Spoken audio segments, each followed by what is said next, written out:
to cover tonight. It doesn't look like very many seats are filled, but I got a lot of information for you guys because I got state camp changes. I got all kinds of crap in here that we're going to talk about.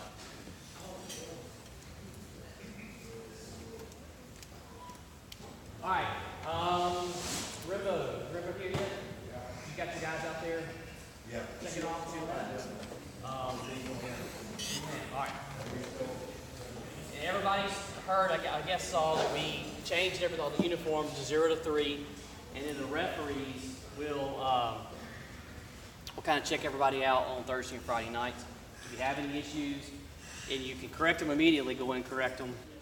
But let one of us know that if you did have an issue, so we can kind of follow back up with them. But and that's hopefully probably going to be the norm from here on out. I personally think it's asking too much for a veteran official that's 20, 30 years, still come get a uniform inspection, but the black and white book tells us we have to, but they don't tell us how we have to. So we're going to bend the rules a little bit and make sure we get it done without ruffling any kind of feather.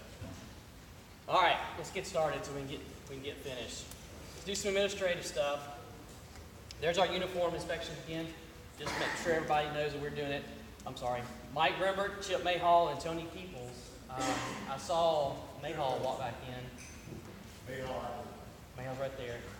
And Tony, have you seen Tony yet?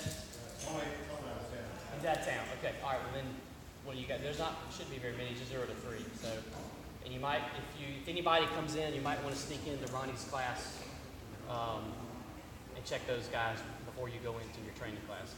Please. All right. Handouts.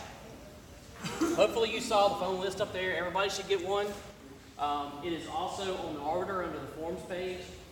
You can print to your heart's content. You can print as many as you want. Put one in every vehicle and every bag or whatever you want to, but there's at least one for everybody. It doesn't look like everybody's here, so if you want to take two, go right ahead. But we'll pull some more if we have to pull. There's a phone list up top. The two other things is a varsity contact list and sub-varsity contact list, and Alan has them. Those are also on the forms page, so anybody can print one if they want to print them. I've got laminated copies here for crew chiefs and for referees. So Alan's got them in his hand, so y'all make sure you see him before you get out of here. But on one side it actually shows the varsity information, all the schools and coaches' names, everything we've kind of given out every year. But the flip side is the sub-varsity side.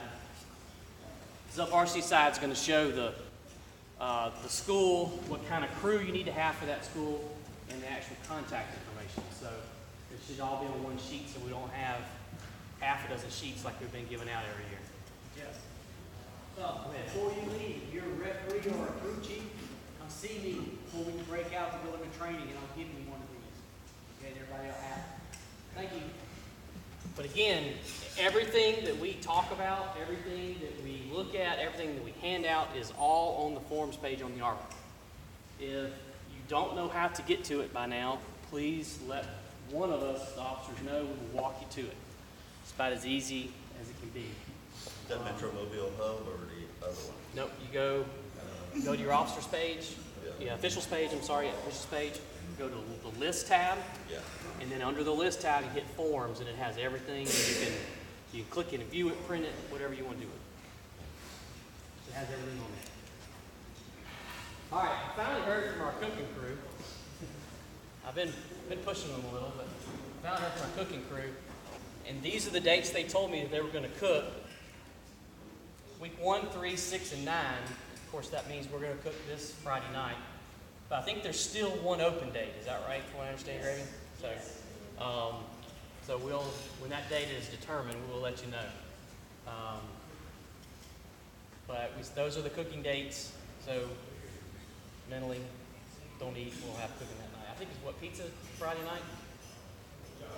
Josh, pizza Friday night? Yes, sir. Good deal.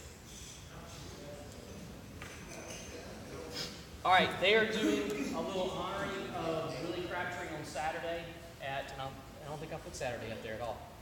Not bad. It's this Saturday at West Mobile Park at 10 o'clock. They're going to do a little honor about him since he spent a lot of time up there. But it shouldn't be very long, I think, because they're kind of doing it between games. But if you're interested and want to go, it's at 10 o'clock at West Midville Park on Saturday. All right, Buck asked me to put this in, so I wanted to talk about it. The mobile app. Who has the mobile app on their phone that, if you haven't downloaded your mobile app, you need to do it. It's free. Yeah, it's free. It used to cost. It's a charge. But it's free now. You sign into it just like you normally sign into your Arbiter. Once you sign into it, don't close it out. Just minimize it or whatever, and it will stay connected. But every time we add a note to the Arbiter, it sends you a notification on your phone. If you receive a game, if there's any kind of change, it sends you notifications, but it also puts the referee's notes on there, so you can contact them. You can look at your notes. You can accept and decline games. You can do whatever you normally do on the full-size Arbiter, you can do on the web app.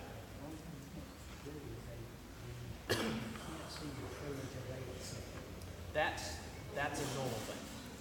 Even if it, But if I accept, then I can go in and see who it is, and just see they have accepted. they haven't accepted it. But on the app, you can't see their name Yeah. until they accept. Yeah, Scott pointed out too that it's very true. If you go on the app and you choose if you accept your game and you go in and look at your crew, the only ones you're going to see are the ones that actually accepted the game so far. It'll just show a blank. It'll show like line judge and it'll be blank until that line judge accepts his game. So I think on the big Arbiter you can see the crew, they just haven't accepted yet. Just got notified. Yeah. But the big thing is, you can see the referee's notes. You can get all the notifications. It's a pretty good deal, especially being free and changes and everything. So you can download from the Apple App Store or the Google Play. For your Android users, is it out on the Android so you can get it? Yes. Okay. However y'all do it, Android wise, I have no clue. I don't have an Android. All right. I want to go over a few things, just some reminders, but also some of the things that the board asked me to go over. There's two points I want to point out. One is our facial hair. And I want to remind you what it says in the Constitution. It says, Article 7, Rules and Regulations, Section 6, appearance. It says sideburns, mustaches, and beards should be neatly trimmed. That was a change I think happened a couple of years ago. So we need to get it trimmed up. We need to get it looking nice. I think everybody I'm visually looking at looks fine. There was a few that I know that I've seen already that I've seen in other meetings that need to trim it up. But make sure it looks nice. Make sure it looks professional. But that's one of those reminders before Thursday or Friday night. The second one I want to spend a little time on is our actual conduct. Inside the Constitution, on rules and regulations under Section 8 conduct, it talks about no member shall exhibit unprofessional conduct in the performance of duties as a member of the association, shall at no time defame the good name of the association, and should at no time commit any act that brings embarrassment upon the association or its members. We've already heard, the executive committee has already heard of one act that's already happened. I think there's one more that we need to talk about that happened already. But guys, I want to say that we're all professionals. We need to act like professionals in and out of the rooms, in and out of the time that we are with each other.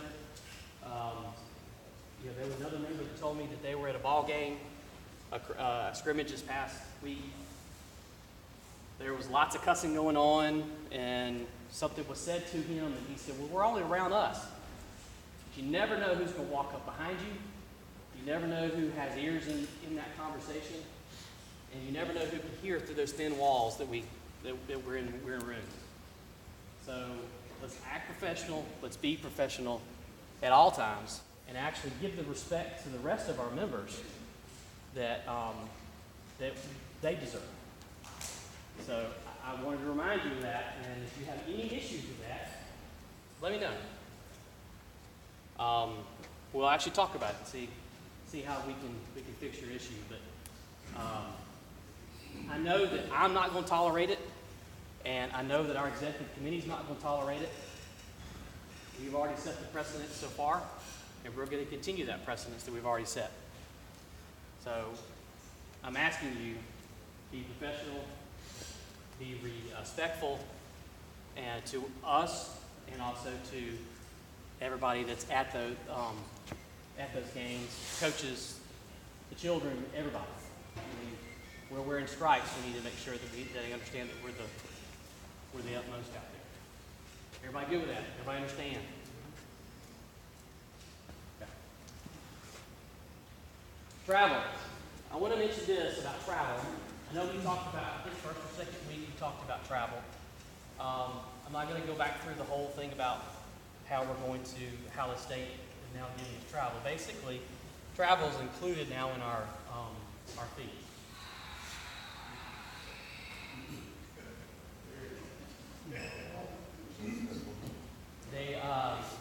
Whenever we travel past 60 miles, or if we have a crewmate that travels past 60 miles, we're allowed to bill the school for a travel fee. And we will appropriate that to the crews or the drivers that we see where we can do that. But we need that information back from the referees as well, but we'll talk about this for a minute. For any game that is inside the 60-mile limit, there's no travel that we can charge the school.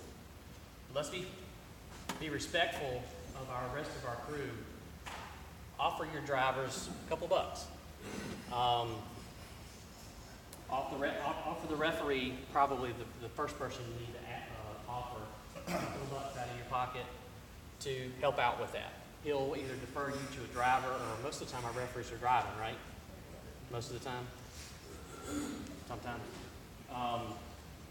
So if we're going short distances, offer a couple of bucks out of your pocket to cover some travel and help out. We want to make sure that everybody is respectful of each other when it comes to travel. For any games that are outside the 60-mile limit, we, the association, will charge the school the travel. Rick will keep up with it. We need the referee to kind of tell Rick who was the driver, so when he does get that money from the school, we can appropriate that money back out. Is that what I'm saying, right? Okay.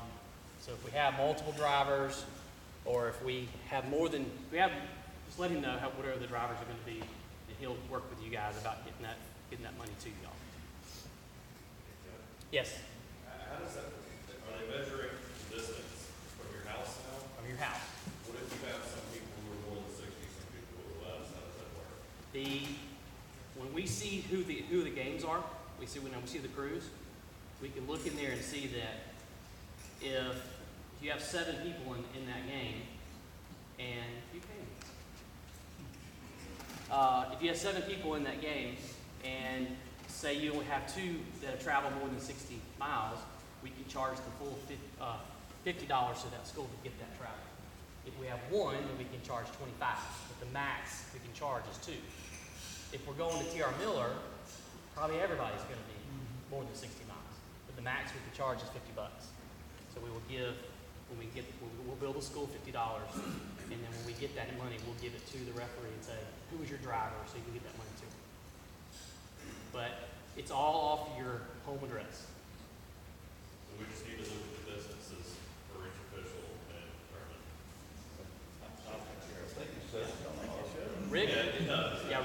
Rick will take care of all that for you. But if you look at your game and there's nobody that's over 60 miles, there's no travel for that game. So that's when somebody, your crew needs to offer up a couple of bucks to help out the driver. Okay? That make sense? The drivers. That travel's forward. And they all get paid the same, Jeff, don't they? All the pay is referees paid the same as the other officials? The fee? Yes. Game fee? Yeah. Yes. Unless you're, well, depending on the crew you're in, but yes. Jeff, I don't mean to take a lot of time to belabor this, and this is the first I've seen about you, and I've talked about it before, but I guess I'd be interested in knowing how everybody else feels about it. You know, the wording of bring a couple bucks to your driver is very, very vague. And here's what'll happen. Friday night comes, somebody gets in my car, God, Tim, I didn't get any change, you got change for a 20. Or, hey, I didn't go by the ATM, I don't have any cash, can I get you later? You know, that is very, very ambiguous. So, you know, I would suggest that if anyone wants to drive their car and they're in my crew, I'll be glad to let you drive your car. If you drive your car from here to Fairhope or here to Robertsdale, it's gonna cost more than $10 in gas to get a crew there. So I'm a little Well- concerned about how we've got this set up. I'll remind you this. I don't know if you were sitting here during the executive meeting last week, but I proposed to make a policy up about the numbers, and y'all shot me down saying just make sure it's a I couple must have bucks. missed that. I had to walk out and train. That's the only reason why that it's worded that way. I don't know. I had a real struggle with that. Yeah. They decided to kind of see how it was gonna go this year, and then we can try to make some kind of procedure for next year. Then I would suggest that if you're getting someone's car, that you need to think about what you would expect from those riding with you if you were driving your car. Because as Mike just said, we're all getting paid the exact same amount. If you get $100, I'm getting $100. So if you're driving in my car, think about what you would want me, if I was driving your car, think about what you would expect Tim Dees to give you if you were driving to Gulf Shores or wherever it might be. So that's what I would comment about. Okay. But on the bottom there, I'm saying if a driver asks for more than a reasonable amount of money, I wanna know. I wanna know. If he's asking for more than what you think is reasonable, I wanna know. We'll deal with that one-on-one. Yes, sir.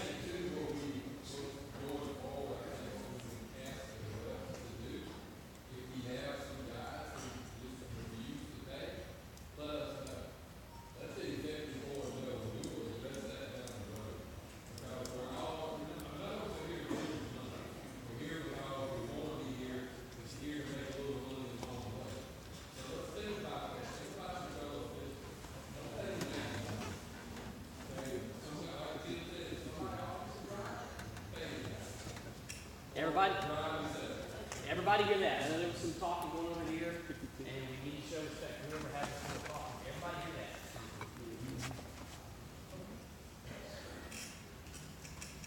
that? For referees and crews, if there's somebody that you're expecting some cash from or some money from for travel, and they're not doing it, we need to know. Okay, we need to know. Just like we need to know if the drivers are asking for an unreasonable amount, we need to know that somebody's not paying in or not giving their dues because they got paid just as much as you did. We need to make sure that we get, again, going back to the conduct part, we need to respect each other and make sure that we're helping each other too when it comes to travel. Who'd like to say something?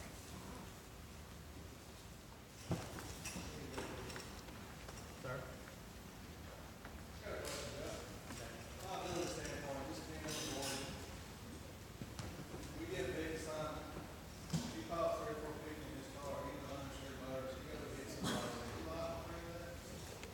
Yes, making him drive.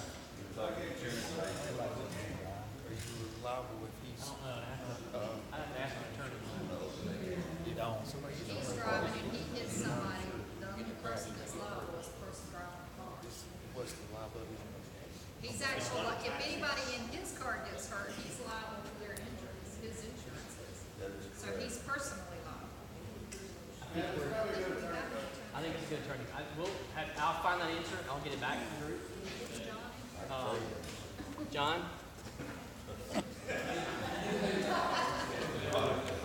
You are off. Hey, you are off the clock. I will find an answer and get it back to the group. I think we got a lot to cover, so let's just kind of divert it, yeah. Once you give John a couple of bucks, we can get an answer. Why don't we just drive our own cars? I don't want to do it. I'm drive my own. Thing is, you have insurance on it. Okay, next week, our meetings are gonna change. The structure of the meeting is gonna change. We talked about this the first week. We're actually gonna add in a crew breakout now that we're actually going strong next week. The previous crews that worked this week, next week you'll have a breakout somewhere between the last 15 minutes or so before we go to the training meeting. And that was one of the things that Crabtree was adamant that he wanted to input. So I'm kind of honoring his wishes. I think it's a good idea. Even if it's just 5 or 10 minutes among the crew, just to kind of, after you've kind of thought about some things, there's some times that I still wanted to ask Don English some questions about why he did what he did. This would be a great opportunity. Why'd he cuss us out, send us back to the sideline? This would be a great opportunity to talk to your crew. It's just your crew, not everybody, to ask some questions. It's time to, school some young guys. So we're gonna insert into our normal training, our normal general meeting about the last 10 or 15 minutes, kind of a crew breakout. You're welcome to go wherever you need to go, the corners, the rooms, or whatever we do. And at about 5 till 7, we need to break it up and head to the training meeting. So just reminding you that's how we're going to structure next week, and then that's from here on out. Everybody okay with that? All right, state camp changes.